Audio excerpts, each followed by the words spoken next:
Late last night, we saw that a main leader in Surat, in fact, Manoj Sorathia, had been attacked upon to the point that he had sustained 8 stitches on his head, because of which he had to then be admitted in the hospital. And then, of course, we are now seeing that the Aam Aadmi Party has leveled allegations on the BJP and has said that this is the BJP who has carried out this kind of a gruesome attack and called it an assassination attempt on Manoj Sorathia. Joining me right now is Ishudan Gadhvi himself. Let's get a word from him as to what he really is leveling the allegations about. ईशुदन जी, हम पूछना चाहेंगे आपसे कि ये जो आपने allegations लगाए हैं कि ये बीजेपी ने करवाया ये हमला, हमने देखा मनोज सोरठिया जी को किस तरह से चोट आई है, किस तरह से स्टिचेस आए हैं, ये किस बेसिस पे आप ये बोल रहे हैं? क्या प्रूफ आपके पास में है? क्या आपके एलिगेशंस है बीजेपी के खिलाफ? देखो, भाजपा ने पहली बार हमला नहीं करवाया हमारे नेताओं पे, इससे पहले भी 7 बार हमले हो चुके हैं। मेरी काफिले पे भी हमला किया था उन्होंने, मुझसे भी जान से मरने की ट्राई की थी। हालांकि कल मनोज सोरठिया जो हमारे महामंत्री है उस पर हमला किया है, और इनके जो हम एलिगेशन लगाते हैं तो पुरावा के साथ लगाते हैं। इससे पहले भी हमने पुलिस को दिया है सब पुरावे, सबूत भी दिए हैं, और फोटो के साथ कि आपके कार्यकर्ता हैं कैसे वो हमला करते हैं।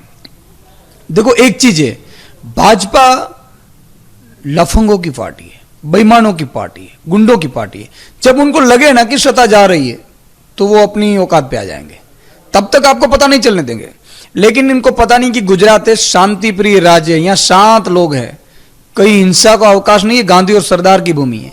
लेकिन भाजपा में जिस तरह से सी आर पाटिल ने कमान संभाली है, स्वाभाविक तौर पर सी आर पाटिल गुजरात विरोधी मानसिकता रखते हैं, और जिस तरह से गुजरातियों पर हमला करवाने का उन्होंने साजिश की है, मुझे लगता है कि इस बार गुजरात की जनता उनको चुनावों में जवाब देगी। मनोज सोरठिया पर आपने देखा होगा किस तरह से खून बह रहा था।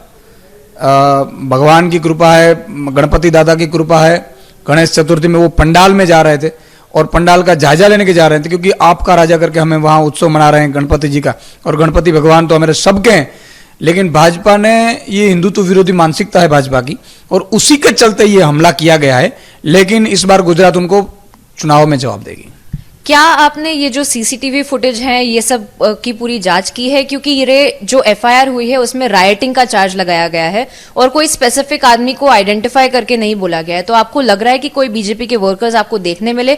और दूसरी बात, ये सूरत में हुआ है क्या, इसलिए आप सी आर पाटिल का भी नाम ले रहे हैं क्योंकि उनके भी जो गढ़ है वो सूरत से है, साउथ गुजरात से है, तो उसकी वजह से आप उनके बात नहीं? देखिए, पहली बात तो ये कि पुलिस वैसे तो हमारे सैलरी से पगार लेती है, सैलरी लेती है हमारे टैक्स के पैसे से, बंगला देते हैं हम, गाड़ी देते हैं, सब जनता देती है। लेकिन भाजपा की जहां पे भी सरकार होती है वो पुलिस को कठपुतली की तरह नचाते हैं। अब आप रायोटिंग, अब पुलिस को सी आर पाटिल बोलेंगे, वही एफआईआर करेंगे। पुलिस इससे भी पहले भी 4 बार 6 बार हमारे कार्यकर्ताओं पर हमला हुआ, नेताओं पर हमला हुआ, सीधा हमारे पे हमला होता है, हमें मारते हैं और एफआईआर भी हमारे सामने। तो मुझे लगता है पुलिस को बहुत दुरुपयोग है। यहां कमिश्नर और डीजीपी पपेट की तरह काम कर रहे हैं, मुझे लग रहा है। और इसलिए मैं डिमांड कर रहा हूं नरेंद्र मोदी जी को कि एक ट्वीट करें कि गुजरात में कानून व्यवस्था हालत बहुत खराब हो चुकी है, और दूसरा यहां राष्ट्रपति शासन लगाया जाए। ये लोग क्या है कि अभी हर्ष संघवी है, गृह मंत्री है, उस बेचारे को तो सरकार चलानी नहीं आती। अब पाटिल की मानसिकता तो एक वही रही है गुजरात विरोधी, सीएम और गृह मंत्री पाटिल के इशारे पे चलते हैं। तो इसलिए हम बोल रहे हैं कि पाटिल ये कर रहे हैं, और जिस तरह से ये अगर संभाल नहीं रहे कानून व्यवस्था तो उनको रिजाइन दे देना चाहिए गृह मंत्री और मुख्यमंत्री को। तो गुजरात की हालात और बिगाड़ेंगे ये, मुझे ये डर है। अब हमें ये भी पता चल रहा है कि राघव चड्ढा और संदीप पाठक खुद यहाँ पर आ रहे हैं। क्या आगे प्रतिक्रिया रहेगी? अरविंद केजरीवाल भी आने की वो पूरी प्लानिंग हो रही है, किस तरह से आगे की? देखो, हमारे कार्यकर्ता पे जब हमला होता है तो हम और तो कुछ यहाँ नहीं कर सकते, क्योंकि भाजपा की पुलिस है, भाजपा का शासन है, भाजपा के पास सब कुछ है, उद्योगपति भाजपा के पास हैं, सब है। लेकिन हमारे पास हमारा जज्बा है, जनता का प्यार है, लोगों के लिए मर मिटने का एक जोम जोशा है। हम मरेंगे जनता के लिए। और ये आम आदमी पे हमला हुआ है, आम आदमी पार्टी के नेता पे नहीं हुआ है, आम आदमी पे, गुजराती पे हमला हुआ है, गुजराती की अस्मिता पे हमला हुआ है।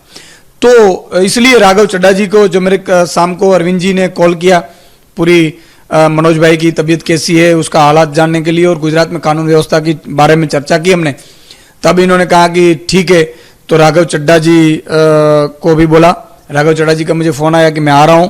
तो आज राघव चड्डा जी और संदीप पाठक जी जो हमारे गुजरात के प्रभारी है, दोनों सूरत अभी आ रहे हैं और हॉस्पिटल में भी जाएंगे, वहां पे भी जायजा लेंगे और हम भगवान गणपति के पंडाल में जाएंगे, वहां गणपति की धुन करेंगे, गणपति भगवान को ये कहेंगे कि भाजपा को सद्बुद्धि दे और जनता को जगाए गणपति जी और भाजपा को भगाए, ऐसी प्रार्थना करेंगे।